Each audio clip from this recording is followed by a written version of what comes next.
I guess 2025 is going to be the year where mainstream manufacturers fully commit to going electric. And this isn't just by launching some expensive, hard to reach luxury product. No, but by launching mid-segment SUVs which people actually go out there and buy some. This video isn't going to be a full technical price comparison, but I'm going to be comparing how the Mahindra B6e, the Hyundai Creta EV, and the Suzuki Vitara stack up against each other. I'm doing this because pricing has only been announced for the Mahindra, whereas for the Creta EV and the Suzuki Vitara, the prices haven't been announced yet. So make sure you share this video with someone considering buying one of these cars, as I'll be comparing them on a host of parameters including battery capacity, motor power output, interior design, exterior design, and more. And also in typical CarStats fashion, I'll be telling you all which one of these cars I'd prefer buying, of course, if money wasn't a criteria. Right, let's start off this comparison with the Creta EV. The ad campaign was really bold because it said electric is now Creta, and I really like how cheeky that was. Most of the car remains the same on the outside.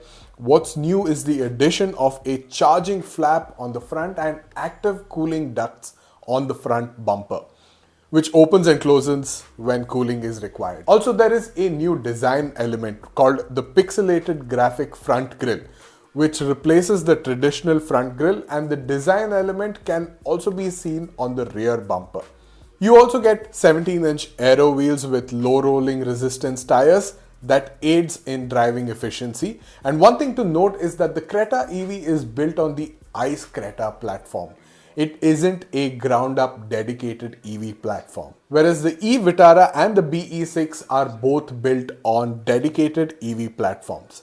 The e-Vitara is Suzuki's first EV for the Indian market, which is built on the hard-tech E platform, and boy have they outdone themselves. I think it looks a little more exciting and fresh than the Creta EV without looking as polarizing or as edgy as the Mahindra BE6. With the Creta EV, the charging flap was on the front grille, whereas with the e-Vitara, it is on the left panel just in front of the passenger door. The e-Vitara also gets 18-inch wheels compared to 17-inch wheels on the Creta, and the Suzuki likes to call this new design a polyhedral muscular stance. The next 3-point matrix LED DRLs look really cool, whereas the rear lighting setup reminds me of the Fronx, which is an extremely good looking car by itself. Let's now move on to the Mahindra BE6, by far the most futuristic looking design of the three. This is what bold design actually means, and the management probably told their employees to go figure out how to mass produce a concept car. It may also have the most road presence amongst the three cars, but it is also definitely going to be the most polarizing one as well. I did see one car on the road and I couldn't make up my mind on whether I like it or not. Perhaps I'll know when I see one up close. The front end of the bonnet has an air scoop on it, whereas the rear end silhouette looks very stubby. It makes me wonder if it will affect the boot space or rear legroom, but let's get to that a little later. The rear light setup is definitely a looker, and I thought I'd seen it all when I saw the curve, but this is madness. It's an eyeful and it's a lot to take in. The rear is really imposing, and that in-your-face design has been enhanced by the largest of the lot 19-inch aero wheels. Here's what the external dimensions of these three cars are.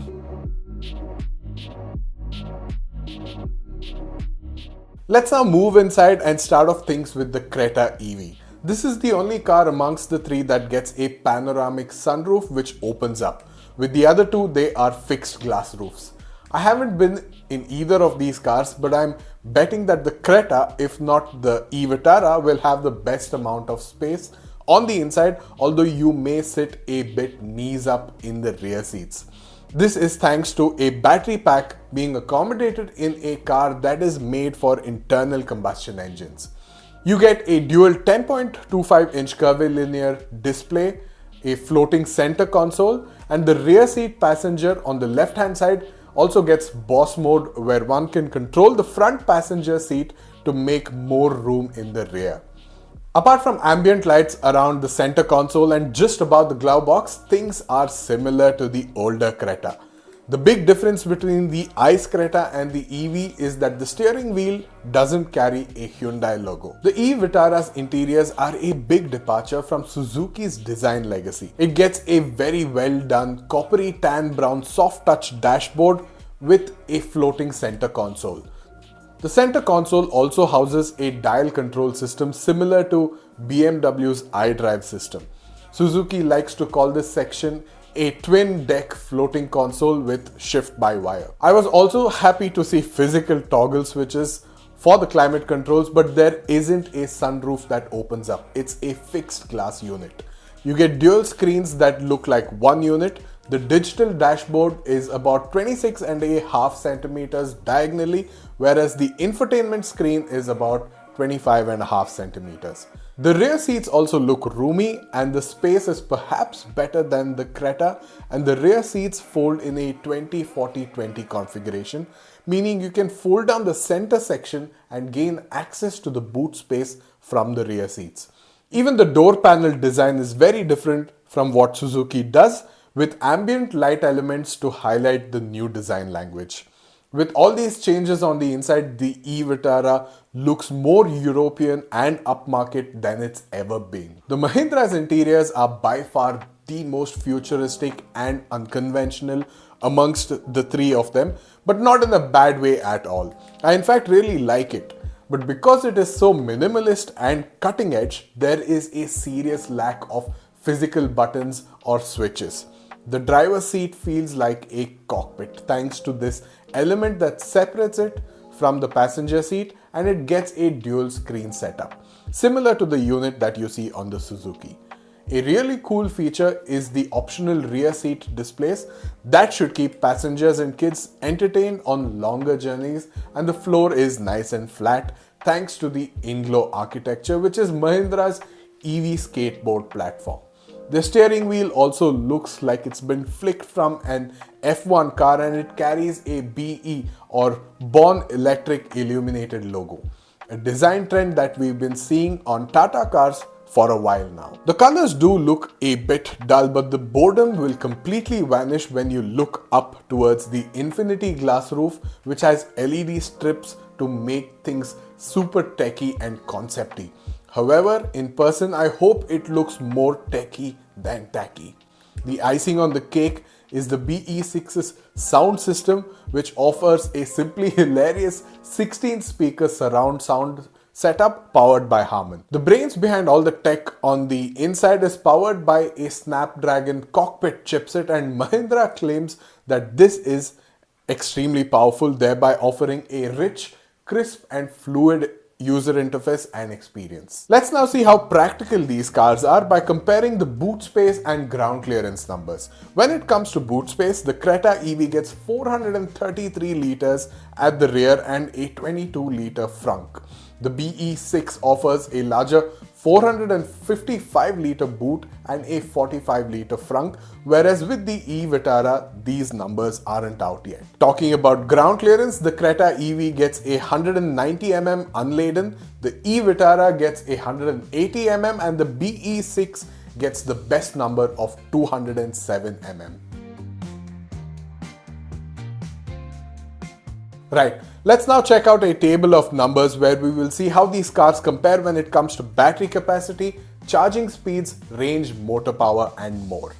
As we go through these numbers, it is clear that the BE6 is the larger and technically superior product with better specifications across almost all these numbers. It gets the larger packs and also the best performance numbers, and it doesn't stop there. You get blazing quick charging speeds that can charge up to 80% in a brief 20 minutes, but only time will tell how the chargers will perform in reality. The first owner of the BE6 also gets a lifetime warranty on the battery pack, but if the car gets sold to a new owner, that warranty will get reduced to 2 lakh kilometers or 10 years, whichever comes earlier. However, the Creta EV's trump card is the vehicle to load capabilities with slots and outlets both inside and out. However, the Creta gets 6 airbags compared to 7 on the Vitara and the BE6, and at this point of time, the BE6 is the most expensive amongst the three. All three cars also get ADAS, but the BE6 gets level 2 plus and the Creta EV gets region that is linked to ADAS and autonomous braking.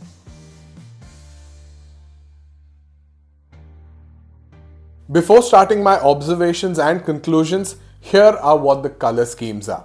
With the Creta EV, the metallic options are this new ocean blue, atlas white, fiery red, starry night and abyss black. The matte color options are ocean blue, titan grey and robust emerald.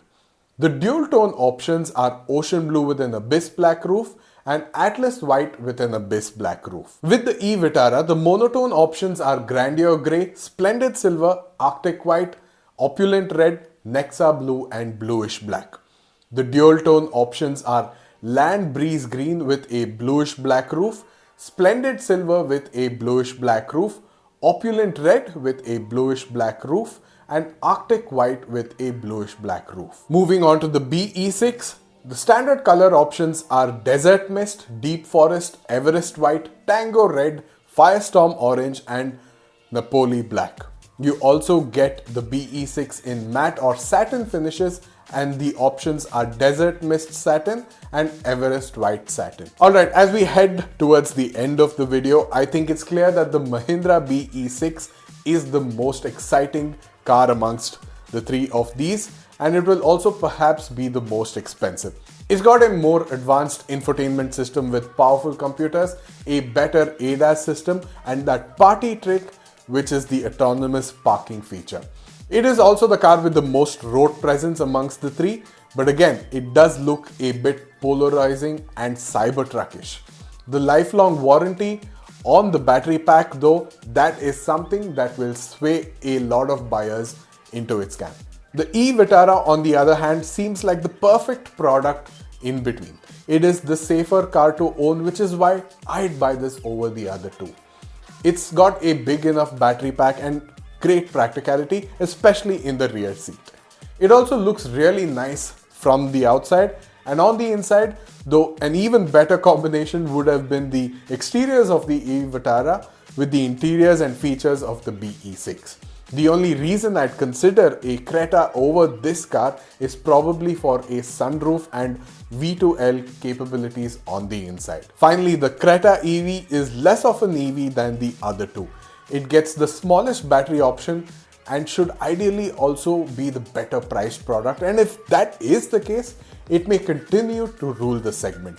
But it isn't built on a dedicated EV platform, and because of that, it already feels old at launch. But then again, it is a very sensible car, and if priced right, it may turn out to be another best seller for Hyundai, as it gets the basics right through clever reutilization of an existing internal combustion engine platform. Only time will tell which one of these cars will have the best sales numbers, but if I have to make a bet, I'd bet on the Mahindra BE6.